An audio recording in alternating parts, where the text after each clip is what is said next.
La team, dans cette vidéo que je vais vous présenter, vous allez voir les larmes du ministre Koné Katinan. La situation aberrante. Koné Katinan est parti voir le sinistre que vivent les populations à Dioufou, en Côte d'Ivoire. Les populations délaissées à leur propre sort. On dirait que ces populations-là n'ont pas le droit au bonheur, n'ont pas le droit à la vie. Vous voyez,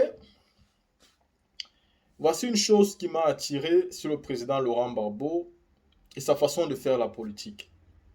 C'est un monsieur, je ne le dirai jamais assez, qui a un cœur.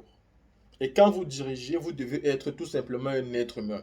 Vous savez, les politiciens qui n'ont pas de cœur, j'ai l'habitude de le dire, ce ne sont plus des êtres humains. Ce sont des personnes qui ont retiré leur cœur et ont mis le cerveau, dont ils ne ressentent aucun sentiment. Pourtant, vous allez voir le ministre Koné Katinan pleurer parce que dans ce parti qui est le PPACI, il y a un cœur, il y a une âme, il y a un esprit qui est en toute symbiose avec les souffrances de la population du bas peuple.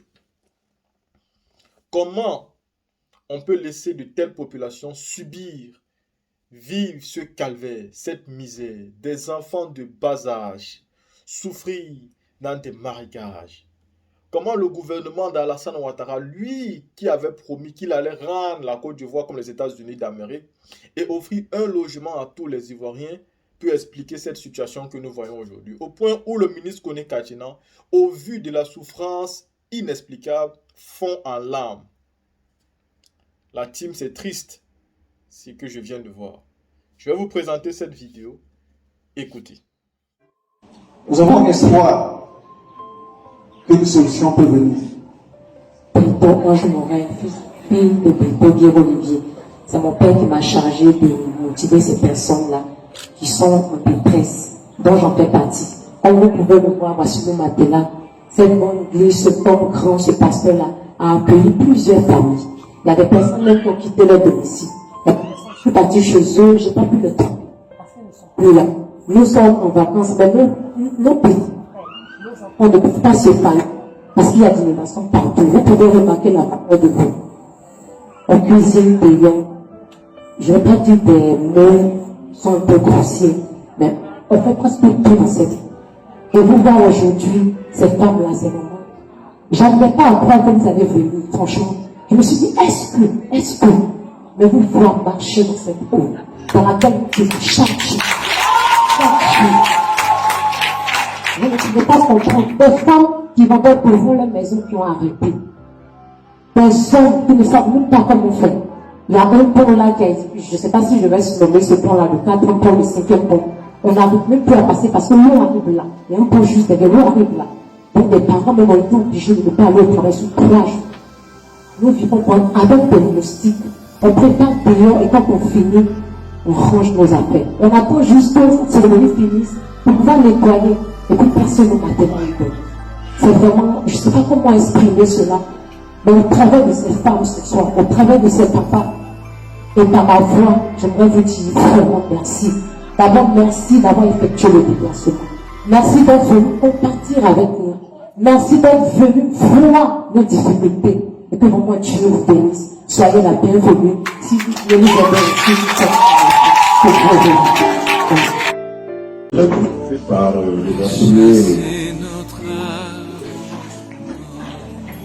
les responsables de l'église ici. Merci. Merci pour la solidarité. Merci d'avoir accueilli ces personnes-là qui ne sont même plus au stade de l'humain.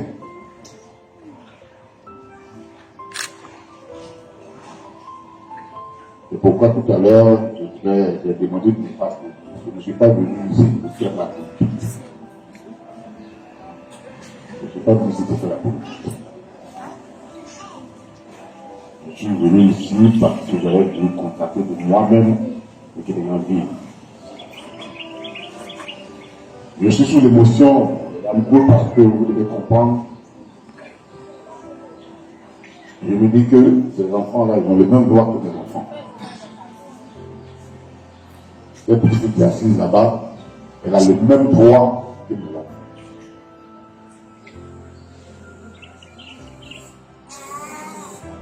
C'est pas être dans le même pays et puis vivre des gens de disparité. Donc je suis venu partager ma compassion avec vous. Je vous remercie. Merci au pasteur, au responsable de l'église, Léo, le pasteur. Merci beaucoup. Merci d'avoir accueilli toutes ces personnes-là. Merci pour ceux qui vous bénissent abondamment. Je bénis ton ministère pour nos perspectives. Mais on ne va pas continuer de pleurer. On va continuer de pleurer.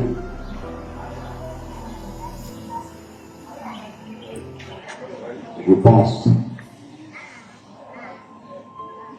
que notre façon de faire la politique en Afrique, ça doit changer. On ne peut pas juste que des personnes soient dans cet état-là, c'est-à-dire complètement abandonnées.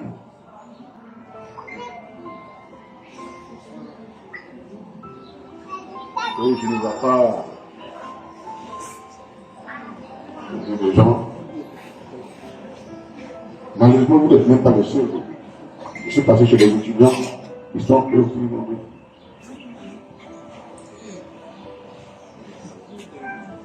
C'est-à-dire, il faut revoir notre façon de faire la politique.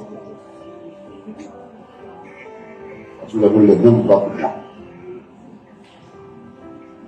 Vous avez le droit d'être heureux et heureuse. On ne peut pas être heureux dans cette condition-là, c'est pas possible. Je suis un peu malheureux parce que la dévotion, parce que je ne sais même pas comment vous faites pour vivre. Comment vous faites pour vivre? Comment vous faites pour faire votre cuisine? Comment vous buvez l'eau? Comment vous faites? Je ne sais même pas. Je suis chrétien. Je crois fondamentalement en Dieu. Et je pense que Dieu n'a pas créé les hommes en faisant la part des gens qui sont bien et les malheureux. Ça, ce n'est pas le plan de Dieu. Ça, c'est le plan de l'homme humain. L'égoïsme, la méchanceté, la corruption. D'abord, la corruption, c'est la fonction d'égoïsme. Et voilà ce que ça donne. Les petites filles exposées au palu.